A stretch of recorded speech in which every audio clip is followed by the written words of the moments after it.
kamain to sida lon kai gre sidi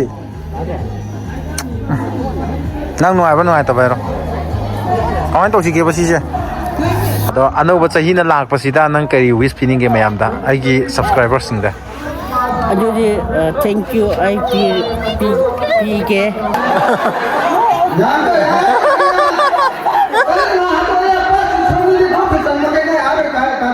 Good morning ma'am ngasi gi video sidi new year gi video oi dene bako nan aina thagat hodrabagi ngasi na thagalagi na thagali ne bako ma'am new year gi video se bonem na topa khundo ine yaru sina hairak patagi aiju oi magi interest oina ina puja gi bane bako imana hoi doraga pubi gi bane bako atopa kun ado ngasi gi video sina muk mix up hoirani akoi gi lekai gi saksana ba aduga ado topa khunba loina mix hoira ni bako ado mayam lo fo yengbiu nungsun ngai rakani adum full day yengbiu ko like share subscribe adun to biramu mayam adudi video se horasi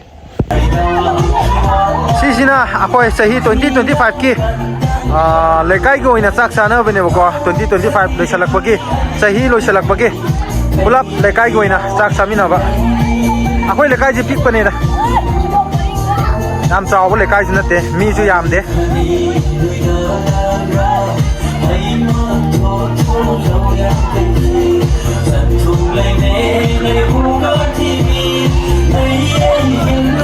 khoi le kai smile le mathaki na han jing koi makha ji de yam dam le da member se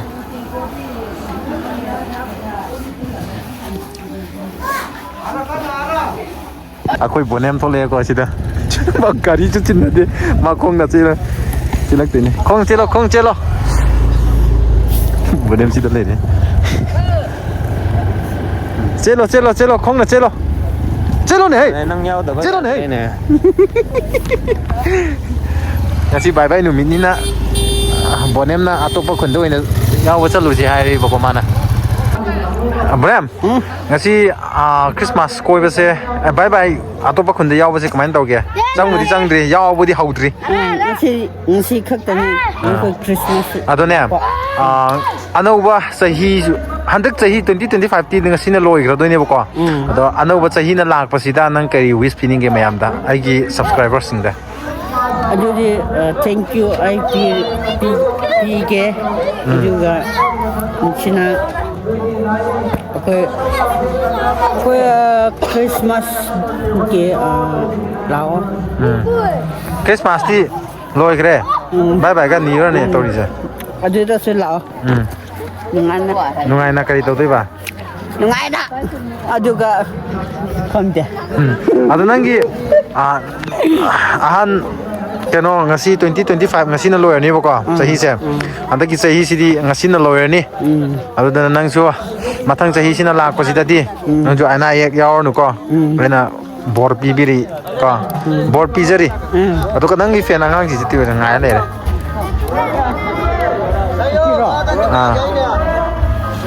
nangi fe ne la adu di manu na chang siro mai Christmas ta happy nang ying or siro nang lai ta bro ta mai ta la ta de na dum chalo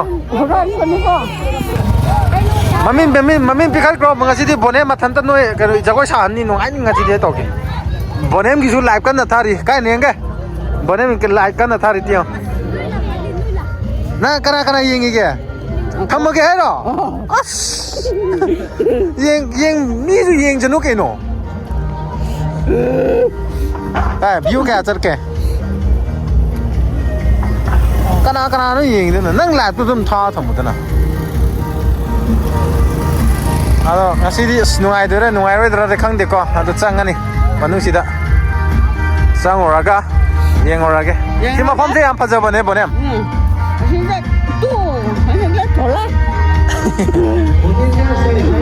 da photo ibani photo am ta lau se ko nó coi chào mấy kiểu cầu thua đấy đây nắng đi mỗi làm sao kìa làm mình làm mất sinh viên là lôi này đấy xe cái nào cái lôi dạ dạ máy nó làm gì 자기도 너스 뭐다 저게 뭐 이만 오신 저기 저거 찾는데 아이고 하이 떠버네요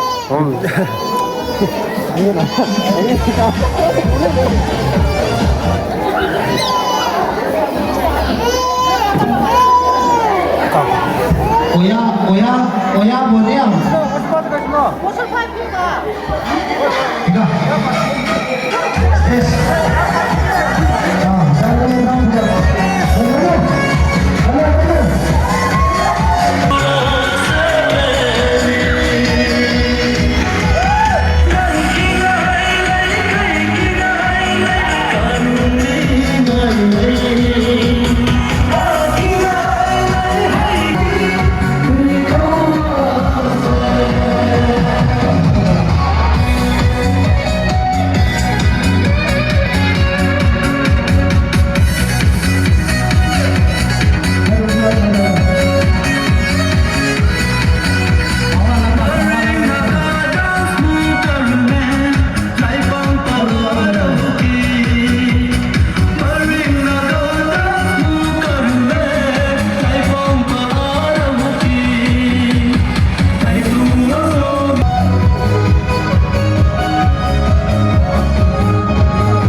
누가 호지기 저거 이다 Mai bara gua 시 라이 뜰라우스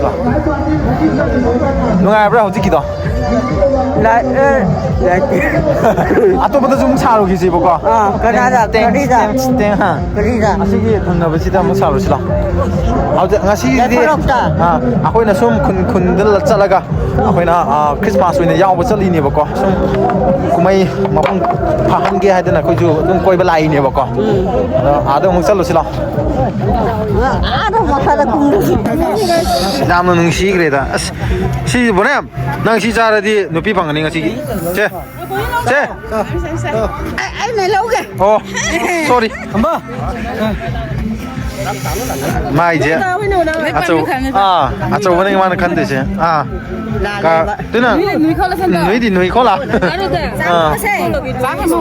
야와 사디 Kita pala niya Adi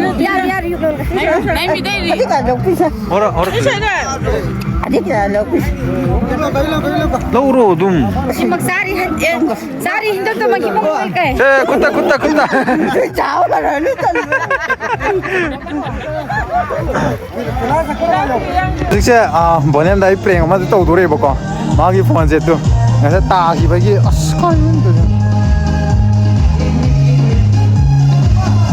딱 이በ기 디스플레이 까이리나 아이나 차도네 보고 난 전부 꺼리는 시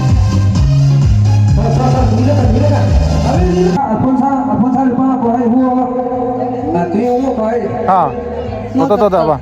얘들아 폰도 파잖아 빠요 시 까이래 가만히 떠드는 시디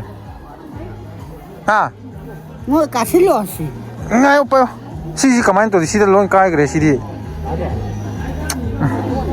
난 누아봐 누아 또 봐요 가만히 또 시게 봐 시시 어디 시는 거 잘해 봐 폰도 시도 탐마디 게 도게 봐 나사 가리 털어 봐 간다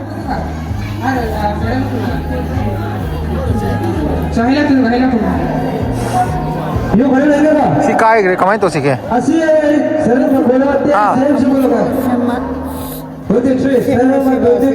세모도 पैसाले त सी लिसिङ तारा हुन्छ नि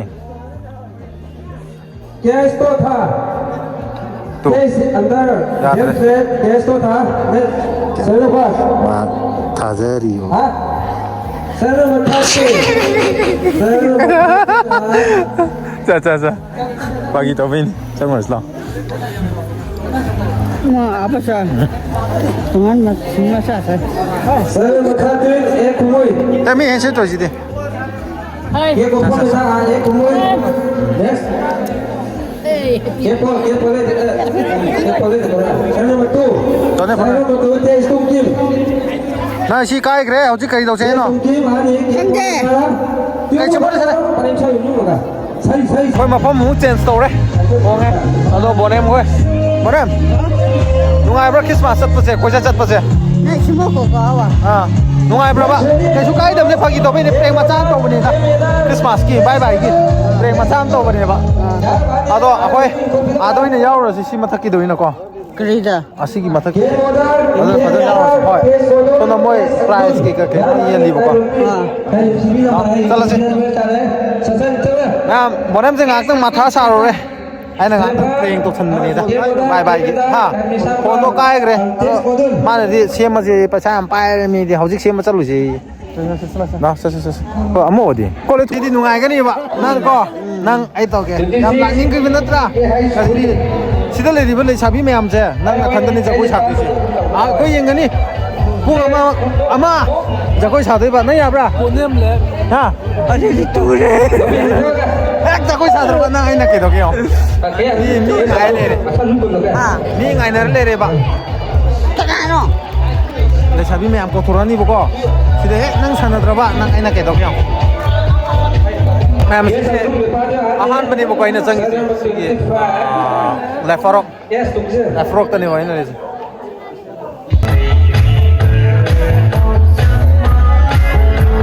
hai nang le motro to nang nam na ti cho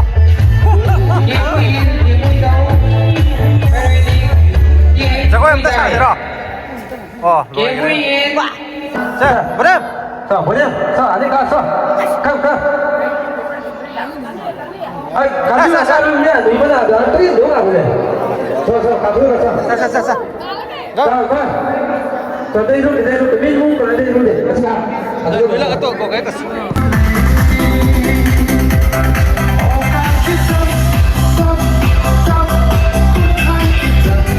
좋아해.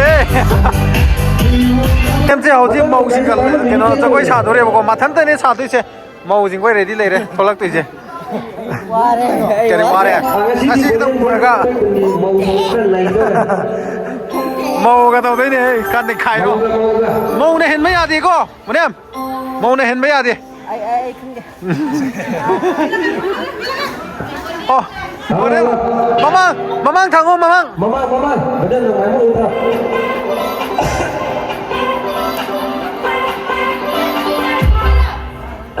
saya sedikit dari kawan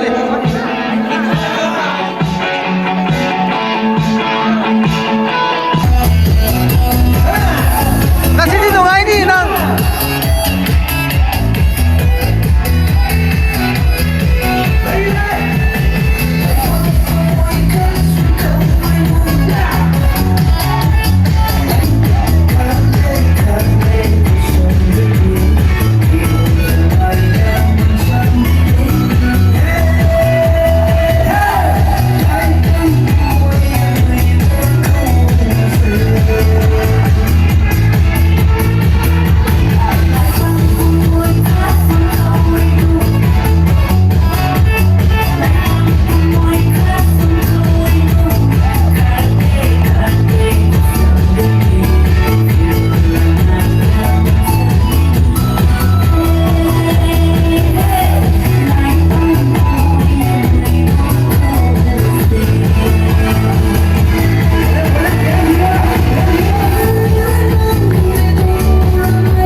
hay là cái này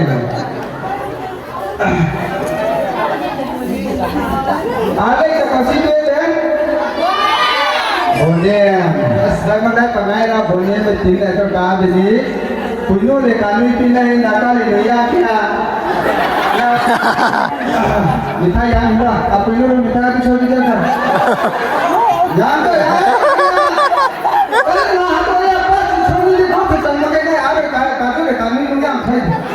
Mana kaya ka? Ame kaman ano hula lai kan thawa. Onne na kaman hula. phải sai áo thế Mithai yang ina ya. Ale pakalo. Nemat Julai. benem bola ko Julai ani katal le kawa bini mithai piluru kale. Ya sal jalle isalo. Asa ta yang campaign kan de kaati suide ho. Yang dalam mithai ati chol aja yang lâu hắn tới chú dùn cọp mà yang kita hari kita tadi tu malam mah. Kau jangan naik lagi. Acapla Jonoris.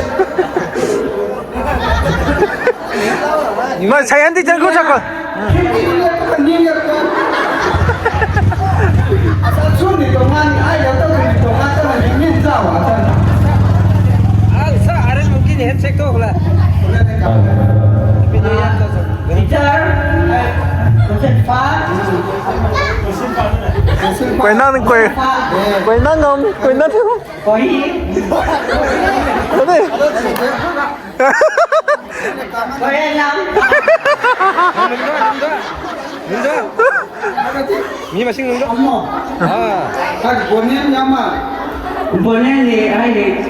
Ada pun. Cái này tay vào này kan ting mà cái có không mất rồi.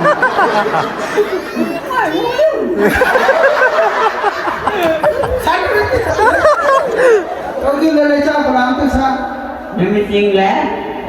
Mimi cing lah. Meeting lah so. Ini siapa lah? Ini apa?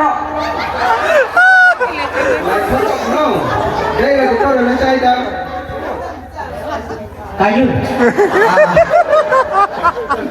Antu ada asyik ni yang tu cakap ni pan apa ya dia? Nama. Ai le puino anu iti korang tu. Baru nungai dah sekarang ni kai bonem kan no. Kak ni thay dah lah. Ta dah lo kéo xài rồi no nắng lo tu ni kan.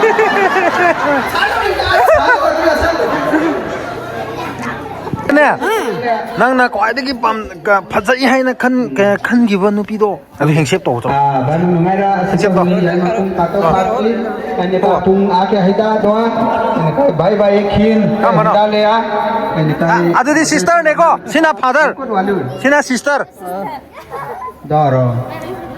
cô đi giúp khăn là cái này à đây hết cả này rồi này quái đấy mà cái nó Ai asyik cái này chút thôi này cái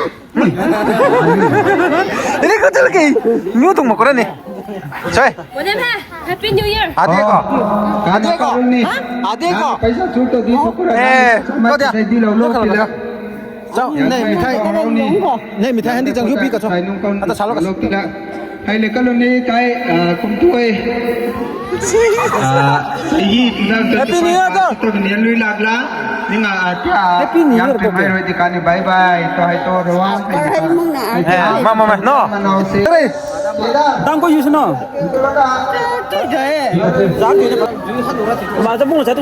VIP ni nè ngài bắt tam ni nè Bapa chỉ đây nơi cái cuốn thì thuộc cô rồi. hey tắm chưa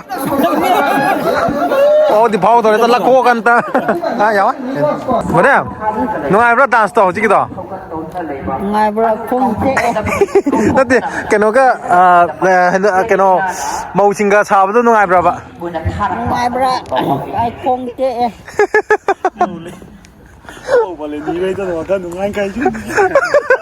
mau ga cho koi sa ki ba ki ma wa khan ngai tri le sa bi ka sa ki à